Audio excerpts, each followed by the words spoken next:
Hey guys, how's it going? This is Tim, bringing you guys Daily Deals with Tim, where I talk about the latest news and deals on cryptocurrency, all for you guys. And before I begin, this is my personal opinion and not financial advice. Now today, I want to talk to you guys about the MinexBank updates. This is going to be the main part, but I also want to take a look at the legal opinions of MinexCoin as well at the end. But right now, let's go to the MinexBank memorandum. So this is for the period of 2017 to 18, and this is going to kind of point out the goals of the MinexCoin project, securing the Minex with the reserve currency and what they're trying to address to the community. So first thing is going to be to reach the exchange rate of 20 USD per Minex in the nearest future, which is the average rate through the top 10 cryptocurrencies. And I believe right now we're at about 46. So yeah, that one is achieved already. Provide increasing exchange rate Minex to USD by the end of 2017 on a base of 42.7% annual growth. I think we have gotten pretty good growth right now. So, and then there's going to be revision of the growth rate affected on March 1st, 2018.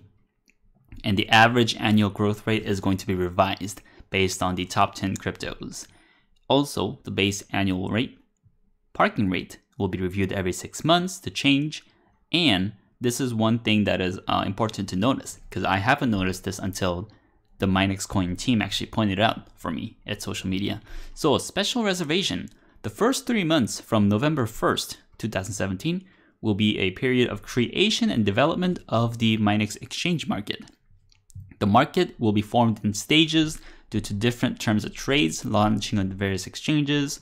In addition, there's going to be testing and debugging of the algorithm of the MinexBank operation in real conditions, so in real life. So therefore, deviations from the real microeconomics parameters declared in the memorandum are possible in the first 3 months. So what basically TLDR, what is saying that the first 3 months is going to be a testing phase. So they're going to release the Minex to the public and see how it goes. And it might not stay within the channel that they have set for MinexCoin, but they're going to see and adjust to how the market reacts to MinexCoin. And currently, there's a high demand for MinexCoin. And I was surprised to see it because it's such a, I guess, it's an unknown project for a lot of people. And there wasn't a lot of people knowing about this, but looking at the concept and like the parking rates and everything, I think there is a high demand for MinexCoin. And it just goes through how different blocks and the percentage of that is going to MinexBank for the reserve to pay out the interest. And yeah, also, MinexBank urges participants to refrain from making deals outside of the 5% of the exchange rate to avoid financial losses. So what they're saying is that if the MinexCoin is overbought, don't buy more, and if it's oversold, don't sell more. Just kind of try to even out to the average of the growth rate. Also, at least for the MinexBank update, they have updated recently as they've seen a lot of users coming into MinexCoin, to MinexBank, and a lot more people are parking now. So they're trying to increase the speed and everything. So bank speed rate increased, live chat available for customer support, and they added the monthly parking duration as well. So in the white paper, they had daily, monthly, and annual parking rates. But now they have daily, weekly, monthly, and annual parking rates. I believe at the current rates, it's about 0.29 for daily, 4.8, it dropped a bit for weekly, 8.6% for monthly, and 70% for annual. So just a lot of options for people to choose, so that if you want to check on the MinexBank maybe every month, you might go to the monthly. If you just want to set it for a year, check it after a year, you can do that as well. But if you want that more profit, you might check the weekly one, because I believe that's the most profitable one out of the parking options. Now, the balance, changing displays and dynamics. So I believe you don't have to press that refresh button every time you make a change in the fund. All right. And also, payment process modified. Information about payments shows as soon as it appears in the blockchain. So immediate, you'll see when the pay or the interest has been paid. And payouts without delays. You could receive notification directly to email. You'll see payment function received, paid, and pending status. And two-factor authorization moved, and added password reset and change function. And from here, if you want to update your password, you could do forgot your password. And also, so put in your address, sign the word MinexBank in your wallet, and put the signature on there. And lastly, don't give out your password to anyone. And you could also reach out to the customer support if you have more questions.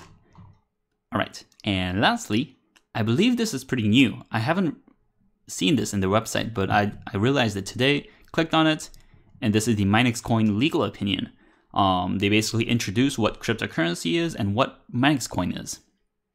And they do a difference, they explain the difference between cryptocurrency and tokens. So tokens are built on top of a platform, while cryptocurrency is kind of their own blockchain. And MinexCoin is a cryptocurrency because it's built on their own blockchain. It's based on Bitcoin's open source code, and it's a decentralized open source cryptocurrency that can be used by anyone. And it's basically up to the individual to use. And they also go through the US security laws and see which are the requirements for these things to be a security, and why MinexCoin is highly likely not to be a security under these laws. So they ask a question, is MinexCoin a security? So in the US courts, they have a Howey test to test whether something is security or not. And they go through 3 different statements. So this is the general summary of the Howey test. So it's an investment of money or other tangible defined consideration. So because MinexCoin is mineable through GPUs and maybe ASIC machine, but through GPUs, it's not, you don't have to invest money into it. You could simply mine it using your computer or something like that. So this is like partly satisfied. Now, investment of money in a common enterprise. Now, the term common enterprise is kind of unclear and can be defined in a couple ways, but they say they do not consider this factor to be satisfied because there is no common enterprise. The system is created completely decentralized blockchain-based financial system where actors are completely autonomous from one another. So common enterprise is kind of everyone putting their money together into this one single pot.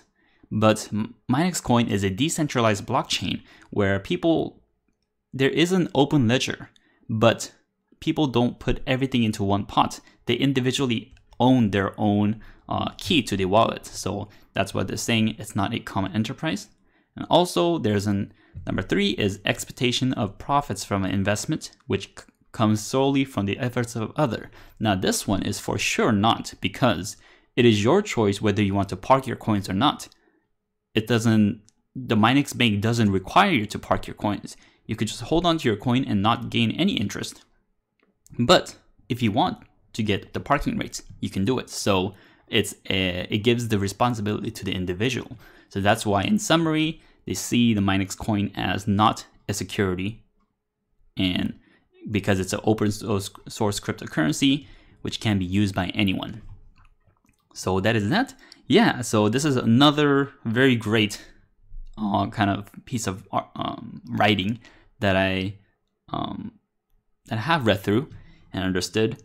And that this being not a security is I guess a good assurance for incoming investors and people who have invested already, because they don't have to go through different laws, especially in the US and other countries as well. So I like these constant updates coming from the team.